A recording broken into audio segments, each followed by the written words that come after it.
All right. So I had heard a rumor that um, there was going to be a Nintendo Direct coming up. And so I wanted to Google it before we started recording to like fact check and make sure that I was correct. Right? And so I Googled next Nintendo Direct. And on the Nintendo, when under the search things is the Nintendo website, the official Nintendo website, Nintendo Direct. And it says Nintendo Direct 2.8.2022 or 2023 Nintendo official site, which we all know that, in America we put the month first and then the day, and in Europe they put the day first and then the month. And so I'm wondering if maybe this is a Google error, but it has the one for February 8th, 2023, and then the date listed on it. And that's why I asked you what year it was to double check to make sure I'm not. Oh, it was August the 2nd. It says August 2nd, 2023. So, What's their historical? Oh, I see. Yeah, no, no. Okay, yeah, that's weird. You're right. Yeah, so if you do Google that, if you right now with what you're saying, and as we're recording this, and if you typed in August 2nd Nintendo Direct, the Google you get Nintendo Direct 2/8/2023, but then also with it does show it says August 2nd 2023. However, they if you click on the link, it looks like it goes back to, as you mentioned, the February one, because we talked about this, like Pikmin and uh, all that stuff seems to link to that. right. Correct? It's that same Yeah, video. So yeah, it's interesting. I wonder why that is like that. right. So that's just really weird. Um, so What's there's the been a okay? So lot. what day of the week do they typically do those? I don't know that there's actually like a day of the week. I feel like it's been pretty much every day at some point. Like I don't feel like there's one day that sticks out more than others. But it's normally not weekends. It's definitely a weekday. Um, so Let's see. Okay, so what's August 2nd? what's a Wednesday? So Okay, for reference, the last three they've done, you've got March 9th, 2023 was the Mario movie direct, right? That March 9th was a Thursday. The one before that was February 8th. That was a straight Nintendo Direct, which would be typical of any ones that they've done historically, I guess, or at least in the past. I don't know how you want to call that. So that was on a Wednesday. Um, the They had another movie direct for the movies back to on 11/29 and 10/6. So I'm not going to count those because those the first one that I just mentioned, March 9th, was on Thursday. Their next back previous Nintendo Direct that was more of a obviously direct normal one was on September 13th of 2022, and that was on a let's see, that was on a Tuesday. So yeah, maybe midweek just seems to be their thing. I don't know. yeah. Um, so now here's we've talked about Nintendo and what they've been doing and what they're planning and speculated a lot. Um, based on different things, based on what we know about business, which admittedly, neither of us are exactly fucking, you know, geniuses when it comes to business. Otherwise, we'd have a much bigger platform for our podcast and wouldn't be working the jobs we work. We would just be making podcasts. Um, this, the way that Nintendo is set up for the rest of the year, as far as what they've announced, doesn't look like it's a viable business model going forward, at least for the coming holiday season. The only thing still to release from Nintendo themselves is you've got Pikmin 4, which we've discussed, not really a AAA tentpole title, and then DLC for Pokemon Scarlet and Violet, which again, you can't market an entire. holiday season around freaking DLC for a Right. game that's, you know, a year old, almost a year old at that point, if not a year old. So we thought, based on that, based on information we had regarding Hogwarts Legacy, how they, the developer's been having a hard time getting it running. It's out for the Xbox One, the PS4, the Xbox Series X and S, and the PS5, but they hadn't been able to pin down a good working version for the Switch. And they had been giving different like nebulous dates, like, oh, it'll be ready in April, oh, it'll be ready in June, oh, it'll be ready in July, oh, we're moving it. And then they moved it to an exact date, which I can't remember off the top of my head. I want to say like the 12th or 13th of November, somewhere in that area. Right. So we had figured, well, shit, if we're having trouble making a game work on a specific piece of hardware because of hardware limitations, but we know that we're going to be able to have this stronger piece of hardware coming out, that would give us the confidence to say, oh yeah, it'll be out on this date and it'll work and whatever. But man, no, there's just no indication that that's really the case now. And what they're saying is, what all the industry insiders are saying is that there's going to be a Nintendo Direct coming up. It's going to be a partner direct, which means nothing really from Nintendo, maybe like one or two announcements. And they also announced the Nintendo Summer of Play, which is Nintendo taking Tears of the Kingdom, Kirby Return to Dreamland, Donkey Kong Tropical Freeze, and I think Super Mario Odyssey, and touring malls Oh, with geez. games. Wow. Yeah, and you're talking a couple titles there that have several years on. I'm not saying that's bad necessarily, but boy, that doesn't really pique interest on two ways. How do you attract newcomers with things that have been out for 5 years? And two, how do you keep your core audience interested in games that they've played over and over and over again? Right. And if that's your And big that, get, you're touring malls in 2023. right. And think about it this way too. Donkey Kong Tropical Freeze, Wii U game, right? Kirby's Return to Dreamland Deluxe or whatever the fuck I can't remember what the actual title is, but it's a Wii game. It's a Wii game. And granted, you tacked on an extra play mode to it, but it's still a game that came out on the Wii. Right. And we've gone back and forth ad nauseum over graphics not making the game. Gameplay makes a great game.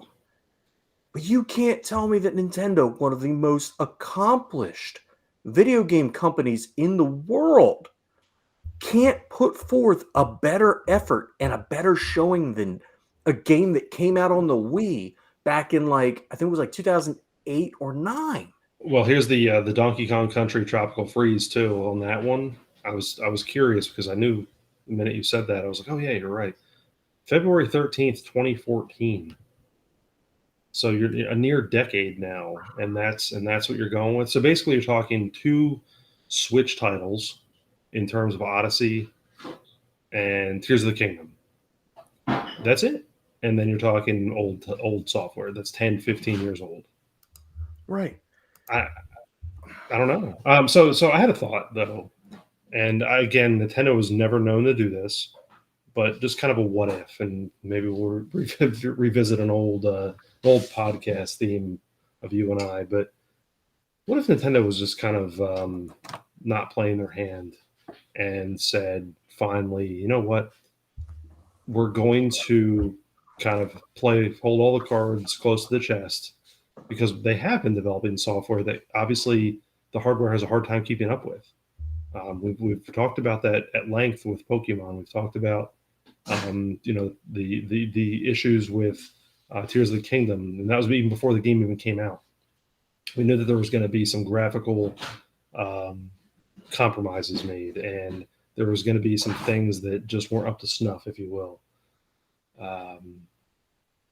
what if they finally released hardware that was on par with what should be released in 2023, or at least somewhat similar to the Series S Xbox, or maybe even some variant of a PS5.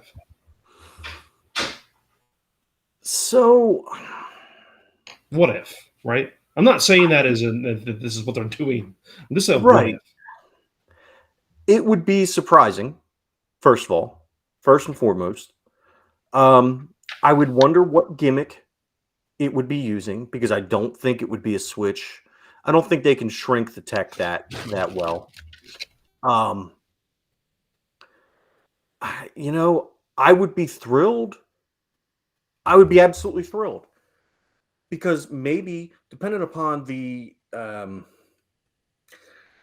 online play component, which they're traditionally not very good at, and depending upon the eShop, which they're typically not very good at, and depending upon the media they use, I feel like this would bring a lot of games that you see only on PlayStation and Xbox. It would bring viable versions. Now, I'm not talking about cloud versions like shit. What was that? It was one of the Kingdom Hearts games that came out on the Switch, and you had to play it via cloud, and it was Right. god awful. I'm talking legit playing it on the system that's in your living room or in your hand. Um, I would. That is a system that I would be willing to plunk down for. Yeah, I and that I mean, at this point, hardware wise, what else do you do? Because we've talked about this before on here. Where, look, we've gone through the tech specs of the Switch. We've both said that that was basically an old Android tablet when it was released in the first place. It was. I mean, spec wise, it's not great. However, their strength has always lied in their software and their properties, and the fact that they've been around for over 100 years. And I say that like it's a joke, but it's true. They really have been. right, They date back to the 1880s. Um, you know, they're into the software end of it. They are very proprietary in their hardware, and quite honestly, they've to me have always had this interesting part of the market because they were the really truly look. We can talk Atari all we want and go back, but historically, at least for our generation, it really doesn't get any better than Nintendo.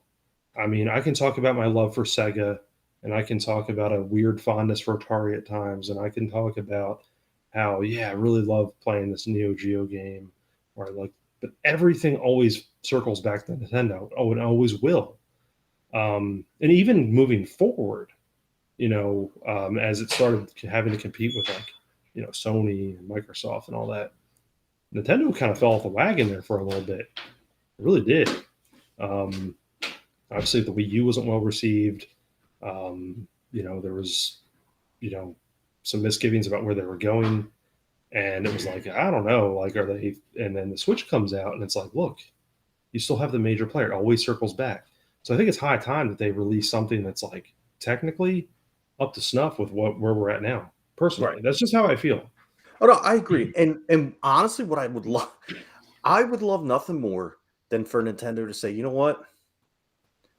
All right, we put out the best system of this generation, and it was like we said, it was underpowered, had gimmicky controllers.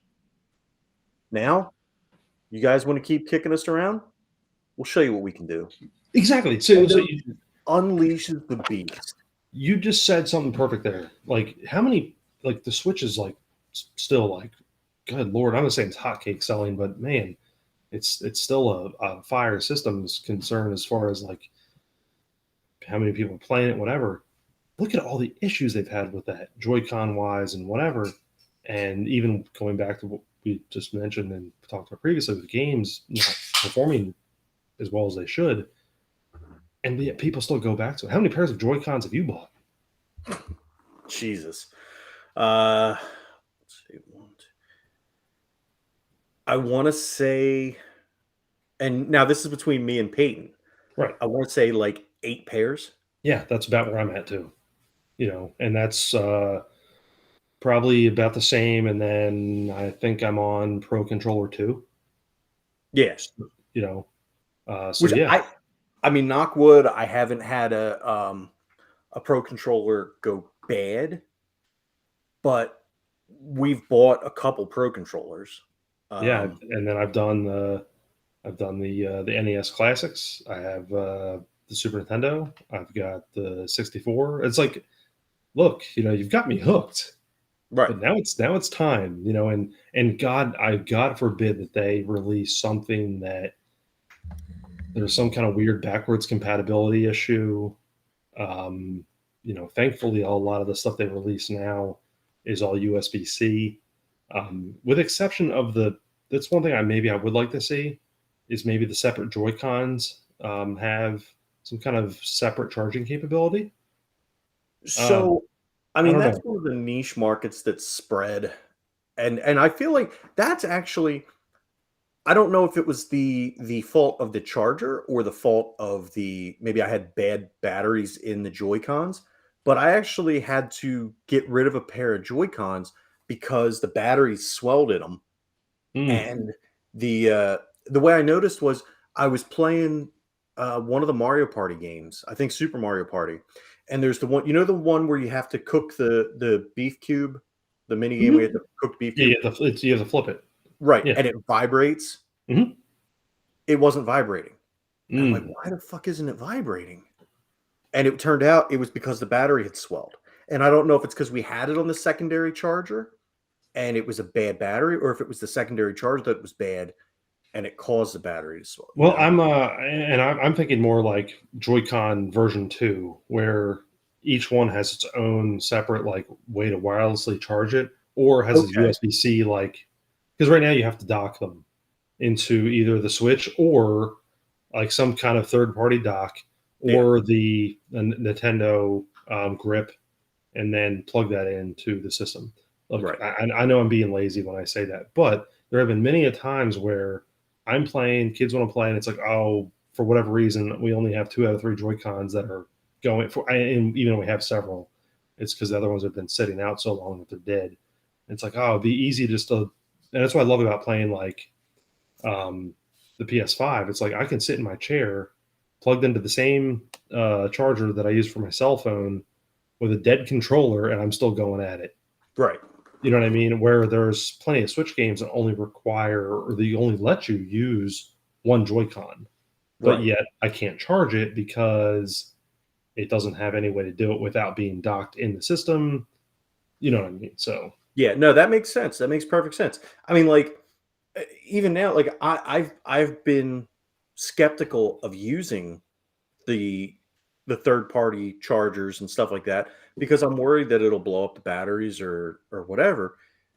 I'm using one, but if that turned me off completely, and then I had Joy Cons that were just constantly sitting around, and I had to remember to switch them out and stuff, I would never have two sets of fully charged Joy Cons.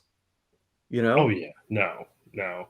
And quite frankly, the reason why I might have so many dead ones laying around is because, well, one, I haven't you know gotten the gall to go to replace anything in them, because they're all drifting on me. So it's like I don't obviously I'm not going to use those.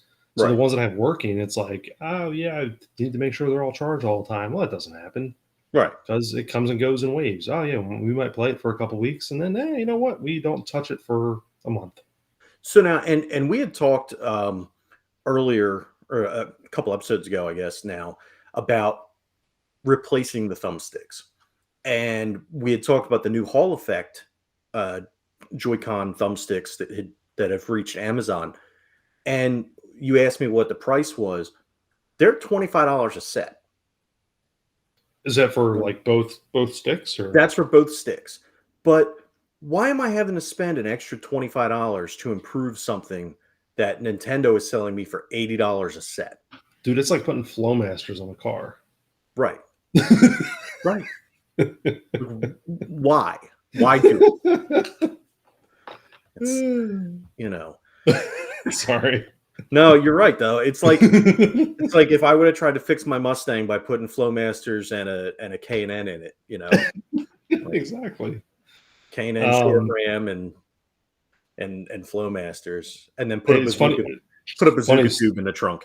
dude. You know, it's funny. It's funny you say K and N because I actually just took one out of one of our vehicles today and cleaned it and oiled it. I mean, look, they're not that they're bad filters, but people think that oh man, I'm gonna get 80 horsepower out of my K&N. Oh Like, yeah, no, no, you're not. No, no, you're not. no. Like, No, no, no. It's I always looked at it as a way to save money from having to replace the filter every so often. right. So, but no, like it kind of goes back to that same point though. It's like I agree. Like I love the fact that it's like yeah, you have these Hall effect um, thumbsticks that you can replace in the Joy Cons. $25 for the pair, whatever. I mean, it is what it is. Um, but the thing that cracks me up is that you've mentioned this before. Like that technology goes back to the Dreamcast, and it's like you're okay. So you're having to improve something using something that came out 20 years ago, roughly. And yeah, so that kind of makes even less sense. You know Right. what I mean? Like, Right. I don't know. When I'm spending $80 on a pair of these were researched and developed by one of the premier tech companies in the world, right? Or premier gaming companies in the world. I won't say tech companies because but and this was the best you could come up with. And now these other companies that are just random ass companies are coming up with something that's better? Really? How the fuck does that even happen? You thought about you had magnets on the mind because initially you had magnets attaching your controllers to your system. And then you Exactly. changed that because it didn't work well enough because it was too finicky. So you changed that and then you put the little rails and stuff in, but you still didn't think about oh well, magnets. Oh, well maybe we could use Hall effect joysticks on this and uh no, didn't cross your fucking minds. Yeah. No, dude, tell me about it. Like, think if they initially put that out, there would be no drifting. Now, here's the thing, though, and I don't want to be Mister Speculator here. I always am very cognizant of the ways companies want to make money. And I'm not trying to say that Nintendo did this purposefully at all. There's really no way of knowing that many would necessarily go bad. However, I think it's probably not a bad business model to say, yeah, people are going to buy multiple controllers at $80 a pair. Yeah, I mean, I just look. I definitely see where that could have been a thing, and Nintendo. But my thing is, I don't think Nintendo would purposefully No, I don't overlook that either. I just stuff. think it's kind of funny to speculate on that. Right. Well, I mean, it's just if they were to think about that, they would have to think, well, you know what? Somebody's going to sue us. There's going to be a class action suit, Oh yeah, yeah. Oh yeah, no and doubt. I think one of the things I think in testing, and this is just a guess, is that I don't know that they really thoroughly went through and tested like how rough people really are. And I'm not talking about like throwing them because they're pissed off or whatever. I'm talking about like how generally people just grind on the sticks. Like mhm, I know I'm guilty of it. It's probably why we have so many that are, and it's just what happens. I mean, when you're intense, you're playing, you're at you're at a boss, you're at the end of a level, you're trying to get something done. You've done it 15 times, you can't get it done. Like you're holding on to it like a steering wheel, in a car on a rainy night. You know. right. And think about it this way too. I'm sure that in the testing facilities, they weren't as they weren't as beat up, not just from being used as game controllers, but this is supposed to be a portable system. So it goes in cases, it gets traveled with, it gets banged around when it's traveling.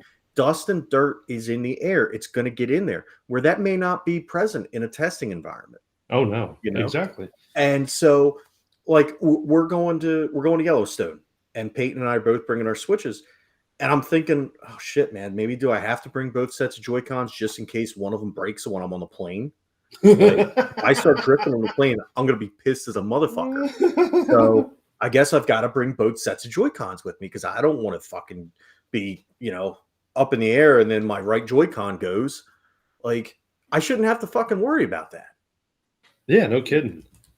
But no, I just had a kind of a quick question though on your thoughts of where you honestly think Nintendo is going with maybe any kind of hardware, Joy Cons included. Like I know I kind of said, hey, I want them to be, um, front and center with what Sony and Microsoft are doing now, or at least what's up to par with what's going on. Um, are you any speculation or thoughts or? So here's what and I am going to kind of, uh, what's the word I'm looking for here? I guess well, first I'm going to put my phone on Do Not Disturb so you don't hear any more dings from the fucking phone going through, because my phone is connected to my Mac. So now whenever I get texts and stuff, it goes on air. I'm going to say, what do I wish they would do? And my pipe dream is that what they do is them, Sega, and Microsoft team up and say, you know what? Nintendo, Microsoft says, Nintendo, we're gonna do a joint venture with you on a system. And it's gonna be the Nintendo, whatever you want it to be. We'll help you with the tech specs. We'll spec it out. We'll make it, whatever you want it to be, but we're gonna beef it up. And then Sega, Nintendo, and Microsoft team up to make a very good console. The best of both worlds as far as graphics and fun. Because Nintendo leads the market in fun. Microsoft knows how to make graphically impressive games and knows how to make bleeding edge hardware. They're not good. I don't know that Sony would be willing to do it, especially after being burned by Nintendo in the past, and vice versa. But I think Microsoft and Sony have shown a good working relationship. And Sega being the third party, I mean, maybe Sega at that point says, "Oh, Microsoft is going with Nintendo." Well, I know we've done Mario and Sonic in the Olympic Games, but we're going to go join the blue team and go signs up with PlayStation and does PlayStation exclusive games. I could see, I would, that would be what my hope would be, is that Microsoft says we're ready to get out of the console business. We've got Microsoft Xbox Game Pass. And I'm saying this as a Microsoft fan, but it doesn't make sense anymore. They've even come out and said, when they're coming out and saying we lost the console war, that says to me, and they're not talking about releasing an Xbox Series X Pro or anything like that. That says to me that they're waving the white flag. And if not just this generation, potentially on the hardware business as a whole. Yeah, no, and one more thought on that too, and it's always cracked me up with them. It was almost ironic that they got into the hardware business in the first place, because historically, I mean, look at the name of the company, right? Microsoft. I mean, it's always a software company. So at least for how they made their money, and this, I don't know if it was inevitable that was going to happen. But now they've basically made their architecture into how everyone sees things anyway. Xbox Game Pass is an app, right? Right. And that's how everyone sees everything.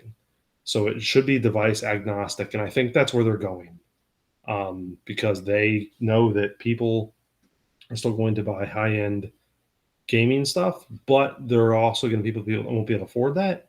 And so if they can kind of meld the two with cloud gaming and however else they're going to do this, that might work.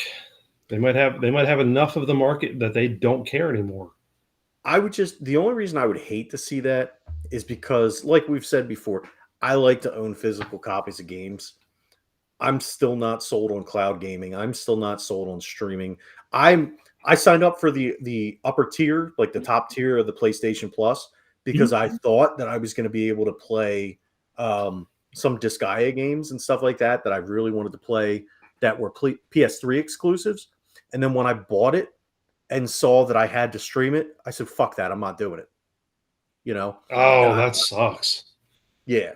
So anything that I guess like well, certain games that are cla- the PlayStation Classic type games, you have it's streaming only. So like Disguise or D2 Disgaea Hour of Darkness or fuck whatever the fuck it's called. Like there's a handful of games that I was really looking forward to playing on that service that you can't fucking play. You have to stream. You can't actually just download it and play. Download and So play. that kind of bummed me out. But I'm just not. I'm still very much a. I want to own the physical copy of the game. Um, although I did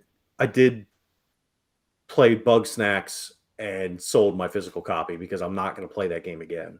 I kind of viewed that as one of those games that I would be like, oh, this seems like it'll be a game that I'll replay. It wasn't. It was really good, but it's not a game I'm going to replay. And so having just a digital only copy is fine for me. Right. Uh, but Yeah, no, it's interesting though. Be neat to see kind of what happens here moving forward with any kind of Nintendo announcements, and we'll be kind of on and off here. Look, it's the summertime. We take breaks. There's things that go on, so we're going to try to provide any updates, content that we can, Nintendo or otherwise. But we're going to keep on top of it, and no, this is it's certainly interesting to think of, and um, Nintendo's pretty well known for at least having something, and we got nothing. yeah, I mean, like I said, they have supposedly they're coming out with a partner direct, which will announce some third party games. I know they're talking about possibly Persona 3 remastered. Speaking of Sega, and a Persona 5 Tactica, which is I'm super excited about. It's Persona 5, but it's a tactics game like a tactical RPG, Shining Force, Fire Emblem, that type of game. So I'm super excited about that. But again, aside from that, like I don't know what they've got.